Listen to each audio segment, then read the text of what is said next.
Now look, did y'all really think we weren't gonna talk about Jimmy Kimmel? I mean, have you watched the show over the last 29 seasons? Yes. So you know, no one silences us. And to all my friends in Italy who reached out, you have to know it's okay, we're still here, we're still broadcasting. And when the news broke last week about Jimmy Kimmel's suspension, we took a breath to see if Jimmy was going to say anything about it first. We did the same thing with Stephen Colbert. Then our show was on tape on Friday. But we are live here today, and we're getting into it now. Okay? Because to be clear, you cannot like a show. Now, I want to make sure I got this right. To be clear, you cannot like a show and it can go off the air.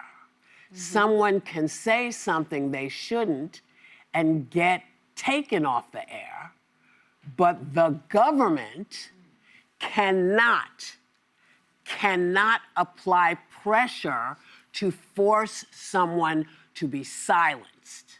And you may be surprised to see who agrees with us at this table, because it blew us away. Take a look. Do you believe that Brendan Carr's comments were appropriate?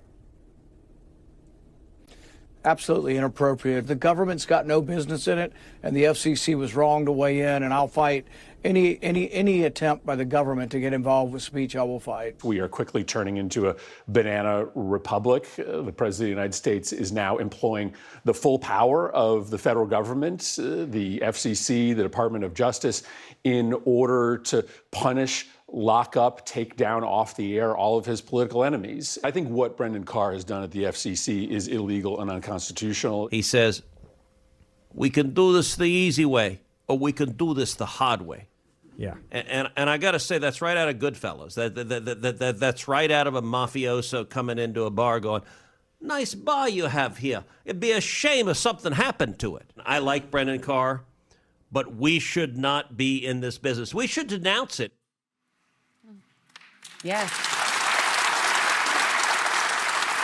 So you understood what all that was. He was doing a lot of voices and stuff, but it might have gotten lost. But basically, both sides and the middle of the aisle are saying, you don't do this. Right. This is not how we work. But you know who still doesn't have a clear message about all of this? Check it out.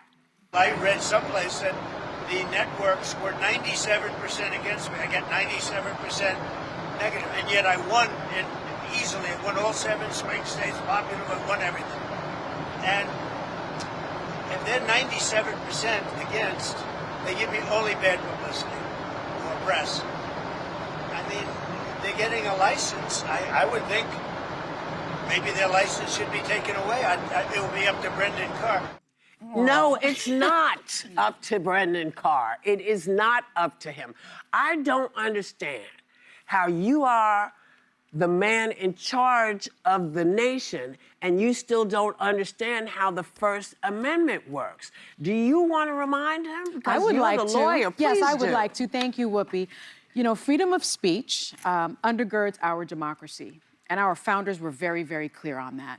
Our founders drafted the First Amendment specifically to protect the rights of citizens to criticize the government. Thomas Jefferson, in particular, said the citizens must be able to criticize public officials because, quote, they will try to impose their own opinions and modes of thinking on others, end quote.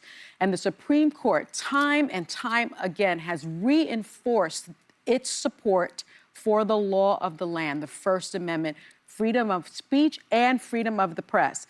In 1929, I remember being in law school, not in 1929. I was like, oh my God, Jenny, you look amazing.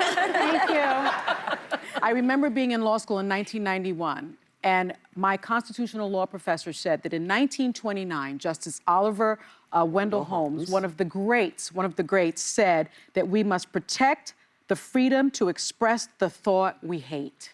Yes. Think about that. We must protect the freedom to express the thought we hate.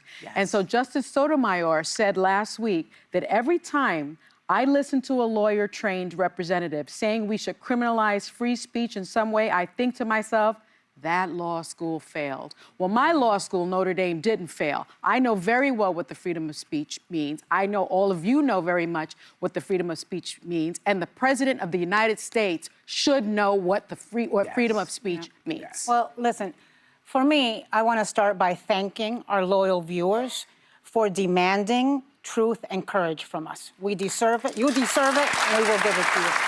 And here's the part... we have for 30, almost 30. The part that I don't understand that is so ironic to me is how the horrible, senseless assassination of Charlie Kirk, a man I disagreed with, but who stood for debate, who stood for freedom of speech, is being used to silence people and cancel people. I don't understand how in this country, where the First Amendment made to the Constitution was to guarantee freedom of the press and freedom of speech, the government itself is using its weight and power to bully and scare people into silence.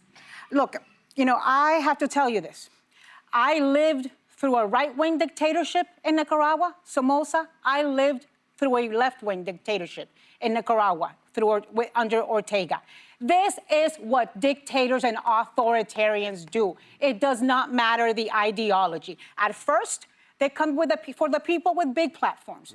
At first, they silence the press, but then they come for all of us because their intent is to scare us into silence and self-censorship. And look at the things that this government has done.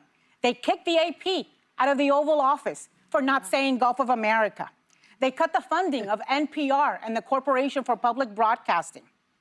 They are demanding reporters sign a pledge that reporters will only report on what the Pentagon wants them to report on. That is not how the First Amendment works. And I will say to you all, to all of us, look, we have seen tech titans go into the Oval Office. We are seeing media moguls, publishers of newspapers. We are seeing all of them try to make the peace with Donald Trump. A bully always comes back for more. So they need to stand up, and we need to demand the same from ourselves.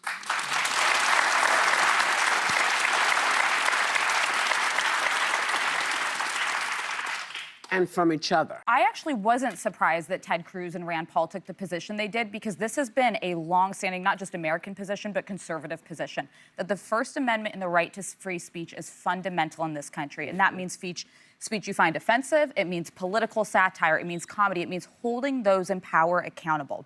And I think a lot of people, when they think of conservatives, they think you wake up, you kiss a picture of Donald Trump, and you want tax cuts for the wealthy. What made me a conservative was the idea that in all the systems of government that have existed in human history, as imperfect as ours is, the Constitution gets it pretty damn right. Sure The First Amendment is the first for a reason, because you need to be able to hold those in power accountable.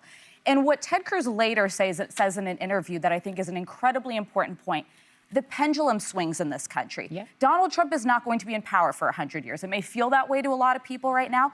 There will be a time that the left is back in power. And I think the same conservatives who are backing this position, this crackdown on free speech, do not want a left-wing president policing what can be said on TV, how you can criticize your government. So think, if it's not about anything specific someone said, think about the precedent it sets down the road. It's consistency. That's what it is. It's one of my biggest issues with a bipartisan democracy, is that the reason I remain an independent is I will never fall in line. If one side does it and then everyone else says, well, but it's not really the same thing, I'm like, no, in my mind, it's absolutely the same thing. So although I respect that these people are speaking out, Senator Cruz, Rand Paul, Steve Bannon is not. So one person that I went looking for to see what he'd say is, he said he loves to watch these people squeal when Jimmy Kimmel got canceled.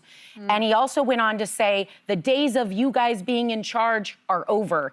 And he called Kimmel's suspension a scalp and warned there are going to be many, many more scalps.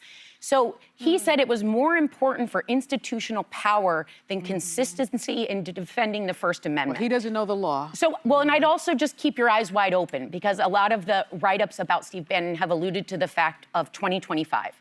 This is the slow roll towards what Anna's alluding to and a lot of others. Unlike Ted Cruz, Steve Bannon's father did not flee a dictatorship. Like me, Ted Cruz's father fled a dictatorship in Cuba. Batista, not Castro. Well, let's keep in mind that fundamentally all of these things are in our hands. Yes. We make these decisions. And listen, we can sit here, we talked about it last week, we talked about it the week before. We talk about freedom of speech a lot because we are always in somebody's mess because somebody's decided that we have said something that's offensive. But we fight for everybody's right to have freedom of speech because it means my speech is free, it means your speech is free, and even Steve Bannon's speech is free. That's right. But there is no guarantee he's going to be president. In just 2 seconds, FCC Commissioner Ana Gomez issued this statement.